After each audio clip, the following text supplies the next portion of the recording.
Hello, fiendlings, how the hell are you? I've spent the last week bouncing between various instrumental bands, EBM, soundtracks, and the like. It probably won't surprise you that I heard a few that made me want to write a horror tale. Something dark, twisted, mind-bending, and ominous. I have no idea what that story might be, but I got random flashes and images when I took a pause from writing. Films, music, books, hell, even the occasional backhand remark, all provide fertile ground for the imagination. You only have to remember how to pretend. Work on Proxima Ghosts, formerly Proxima Tombs, continues, and I'm about to cross the vaunted 20,000 word mark. I know I've mentioned this before, but 20K or so is where most of my dead ends happen. I feel good about this one, however. Besides, I'm getting a little better at remembering that there's always the second draft to fix shit that matters and cut shit that doesn't. After 19 or so novels, you'd think I'd get that through my thick, gray-haired skull, but this craft is a constant education, and that includes relearning simple lessons I've forgotten.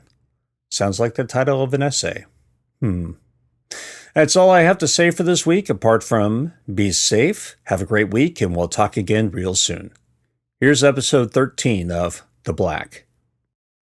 Chapter 7. There were few things in life Chef Nutty Nuked Chos hated more than being on a rig. Syphilis and chlamydia were definitely in the top loathing spaces, but the rig was close behind. If not for the huge child support checks and the ex-wife's ever-hungry lawyer, he would still be in New Orleans cooking the good stuff. Instead, he was preparing and cooking what he considered slop for a bunch of rednecks. But the pay was nothing to sneeze at. He couldn't afford to quit the rig. PPE was paying him a damned ransom to keep their workers' bellies full. His sous chef, Christian, had been let go on their last deployment. The crazy bastard had kept a goddamn ham up in the ceiling tiles. Why would he do that? So he could fuck it. Drilled the core out of the damn thing and then was going to town on it every night. If not for the smell of rancid meat, he wouldn't have been caught. When Nutty returned from time off, the rig chief had pulled him aside and told him Christian had been fired. When he explained why, Nutty couldn't stop laughing. He'd known Christian was unhinged, but that was truly going off the goddamn deep end. That's the kind of shit that happened when you were gone from home for months at a time, and then found out your wife had shacked up with your best friend. Oh well, Christian had been good, but Otto was better. Otto Hasford was busy chopping vegetables with impeccable skill. Nutty was impressed with the man, but not his command of English. Otto spoke only when he had a question or if you asked him one. The first few days, the only sounds in the kitchen were the gas burners, knives slapping against cutting boards, and water boiling in copper pots. That's why Zydeco was playing on the radio. While Otto probably liked the quiet, Nutty hated it, and made his tour that much miserable. Another 3 days, though, and he'd be off the damned rig and headed to town. Maybe find a nice woman at a bar, buy her a few drinks, then make her his ham. Nutty grinned and continued stirring the sauce. He took a plastic test spoon out and tried a little. It wasn't quite warm enough yet and still a little too bland. Moving to the crazed accordion on the radio, he popped off the top of his secret blend and started shaking it into the pot. While he was focused on that, he didn't hear Otto's gasp. He didn't hear the big German's struggle for air as something poured itself down his throat. Amidst the sizzling of sausage and beef, he didn't hear the crackle of dissolving flesh and bone. He knew nothing but Zydeco and the hot pot until it was his turn. His e-cig had burned out. Ever since the rig had tried to shake itself apart, Catfish had been puffing on the thing. Its aluminum body was hot to the touch and vapor was no longer coming out of it. The atomizer was dead, and although he had a spare in his room, leaving the drilling office was a bad idea. The picture on his workstation was from AUV-5. It had squirted the data to AUV-1. When AUV-1 hit 18K feet, it started transmitting its warnings to the surface. Too bad they were half an hour too late. The data log from 5 sensors showed more than just a tremor. The video and pictures merely confirmed it. The entire ocean floor had spasmed, but that's not what had broken his flesh out in goosebumps. The picture on the screen had done that. Even with the surreal coloring of the blue light cameras, the 8-frame-per-second video feed was enough to scare him silly. When he'd first pulled up the video and watched the high-def pictures scroll across the screen, He'd had to fight not to wet his pants. AUV-5 had watched the ocean floor divot beneath the spud site. It had filmed tentacles reaching out and grabbing the drill string. It had also filmed those same tentacles pulling down on the metal. No wonder the goddamn rig had shaken. But that wasn't the worst of it. The view from the rear camera showed all the tube worm beds in the trench reaching toward the spud site, their tentacles waving in something akin to rage. The water exploded into clouds of sand and rock. AUV-5 switched its cameras to thermal imaging at that point to try and cut through the murk. That's when the view went black. By the time a very pale Calhoun and Shauna arrived in the drilling office, he'd watched the video 5 different times. He'd applied multiple filters to the frames showing the tentacles leaping from the ocean floor. Each helped clarify contrast and sharpen the image. When they opened the drilling office hatch, he nearly jumped out of his chair. He swiveled around and faced them. Shauna was taking deep breaths and exhaling through her mouth. Calhoun looked as though he'd aged 20 years since Catfish had last seen him. What kind of incident in the lab?" he asked. Calhoun waved his hand. "We'll talk about that soon. Right now I need to know what the hell is going on." Catfish jerked his thumb backward toward the screen. "That is what's going on." He watched as their eyes went to the screen. Calhoun's face, which had started to gain color, was once again too pale. "What in the hell is that?" Shauna asked. "Pretty, isn't it?" Catfish turned in his chair. Another shiver ran down his spine. Calhoun leaned in over his shoulder. Catfish could smell urine, but said nothing. He wasn't sure he wanted to know what happened in the goddamn lab. AUV-5 took this just as they sputted. Catfish hit the rewind button and the image disappeared. "Now here's the show," he said, and tapped the touchpad. The video played, his filters intact. The trio watched as the drill string moved downward into the ocean floor. The ground below seemed to vibrate, and then the entire trench moved. Black tentacles rose from the sand and rock and wrapped around the metal pipes. "Jesus," Shauna said. "What the fuck are those?" Catfish pressed the spacebar and the image froze. The tentacles strained against the metal, their flat heads jawing at the steel. "They sure as shit aren't tube worms," he said. Calhoun shook his head. "What is down there?" he asked. He looked over toward Harriban Station and suddenly realized he'd been smelling vomit. "Where's Booger Man?" Catfish giggled. He, kinda lost his breakfast when the rig started doing its thing. Gotta admire him, though. Old Harriban stayed at his post until a few minutes ago. I think he went to find Vrabel." "Vrabel?"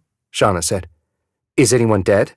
Catfish smoothed a stray lock of hair. "I don't know. I don't know if we took any damage either, but considering our fearless rig chief hasn't been screaming over the PA, I think we're safe. For now." "Safe," Shauna deadpanned. "We're not safe anywhere." Catfish looked up at Calhoun. "Do I want to know what's happened in the lab?" "No," the older man said, "but you're going to find out anyway." He and Shauna told him what happened with the oil and how they trapped it. Shauna went into great detail about its reaction to certain frequencies of light. He thought for a moment. "Does that make any sense, boss?" Calhoun chewed his lip. "I don't know much molecular chemistry, or biology for that matter, but no. It doesn't make much sense at all." Shauna stared at the screen, her eyes darting back and forth between the worm-like appendages. "They have teeth," she said. "Yeah," Catfish agreed. "Or something like teeth." Calhoun walked to the workstation furthest away from Harriban's. He logged in and the machine immediately began beeping. He raised an eyebrow. "Well, someone wants to—" His voice trailed off. Catfish turned to look at him.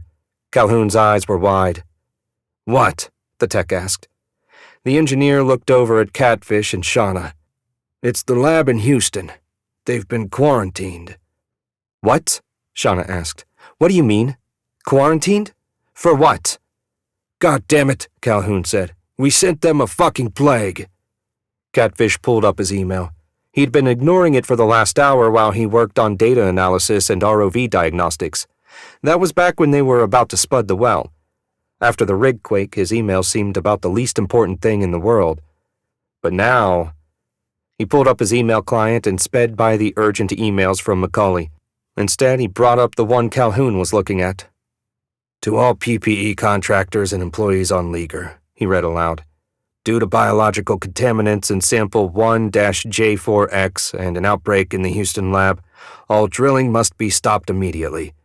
Further information will be made available soon.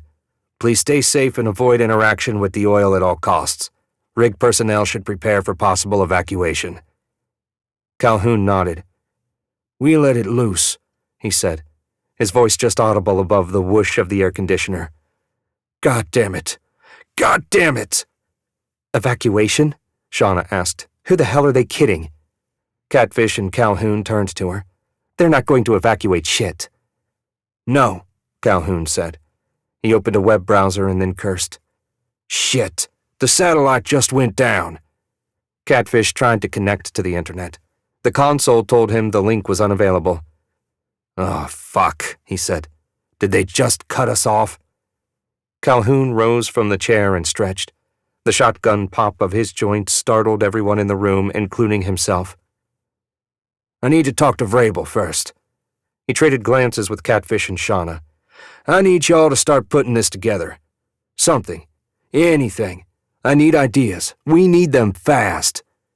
He turned and left the room. Catfish shook his head. Just what does that mean? It means, Shauna said, he's looking for a way out of this. And the only way I see is hitting the lifeboats and getting the hell out of here. With the storm possibly heading toward us? Or with whatever that thing might have put in the water? He asked. Yep, she said. She stared at his screen, her lips moving as she read the email line by line. When she was done, she pressed her hands against the table. Catfish could see the whites of her knuckles. And the sooner, the better. To say it was a strange day was an understatement. Vrabel had logged the casualty reports. The XO had reported no damage to the thrusters or the generators. The blip in power from the rig quake was nothing more than the result of loose connections. The engineering team had taken care of that situation. Now all they had to do was hope the storm didn't come north and kick their ass. Except that was the least of their worries, and Vrabel knew it. He was waiting on damage assessment from Catfish's AUVs. Considering the robots weren't due to surface until later that night, it would be a long time before the man could reprogram them. Unless, of course, one of them had already filmed the string. Gomez had wanted to try and bring the string back up, but Vrabel had nixed the idea. The rig chief knew there was little chance of a blowout since there was little to no pressure coming through the pipes. But until they knew exactly what had happened, he was loath to risk tearing apart the joint stand. Vrabel had sent Belmont and his crew of divers to search for the two bodies. He held out hope the frogmen would find the corpses and bring them back, but he didn't believe the Ukrainian would find even a shred. The bodies had been in the water for nearly an hour now. If the fish or sharks hadn't yet chewed them to pieces, it was likely the weight of their gear had taken them down. He was checking the weather when an email alert popped up on his console. Vrabel sighed, knowing it was Simpson replying to the situation reports. The VP was no doubt having kittens over the casualties, let alone the possible damage to the rig. He clicked the mail icon and started to read. A fist rapped at the hatch. Vrabel was lost in the email and hardly noticed. He didn't hear the hatch open. Fuck, he said, eyes glaring at the screen. I assume, Vrabel jumped at Calhoun's baritone voice, you've just read the email. The rig chief turned in his chair, heart thumping in his ears. Calhoun looked as though he'd aged since they'd last seen one another. Of course, Vrabel felt 10 years older himself. Yeah, Vrabel said. He stood and headed to the coffee machine. I'll start getting the rig ready for evacuation. Calhoun shook his head. I think you need to see what I've seen before you start thinking about evacuation. He turned from the coffee machine and looked back at the older man. What are you talking about? AUV-1 hit 18K right after the quake.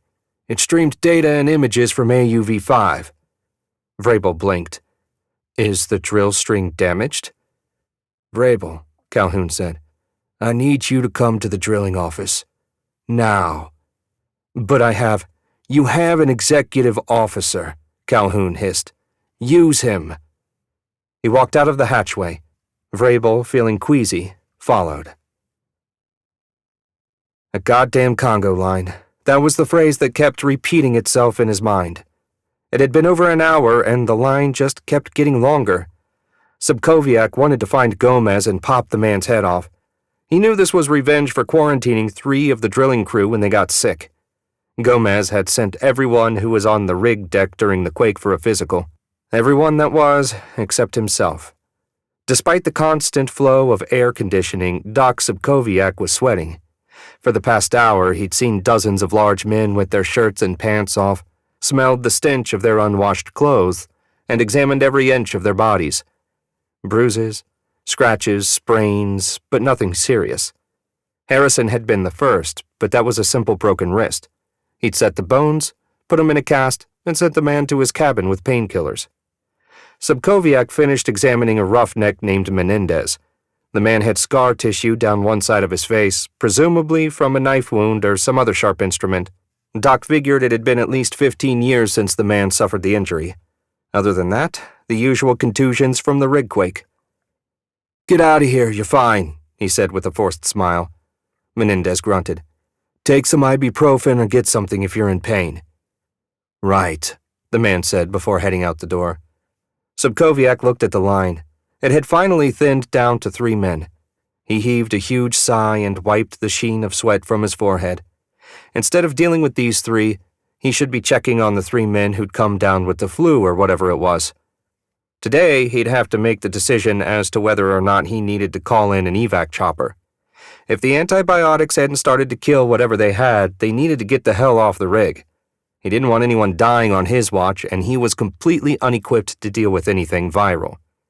That was the whole point of having the supply ships running up the coasts and traveling between the rigs. If something really bad happened, they could send a chopper out to a rig and get seriously injured people to better medical care. PPE's supply ship had a real medical center aboard, and if they couldn't handle the situation, then they'd be able to handle a chopper large enough to spirit the injured workers away to the mainland. Leaker just didn't have room for the facilities. Hell, he didn't even have a goddamn nurse. As he ran the next roughneck through the physical, all he could think about was returning to his GP practice in Austin. If not for the goddamn stock market and malpractice insurance costs, he'd still be there lancing boils, performing summer camp and sports physicals, and setting bones. Instead, he was thousands of miles from fucking nowhere. His phone rang. Subkowiak lifted the black cordless from its station. "Medical. This is Gomez. You checked on my men yet?" He bit his tongue and forced a cheery voice. "Almost. Just got 2 more to go." "No, Doc. I mean the 3 you let off duty.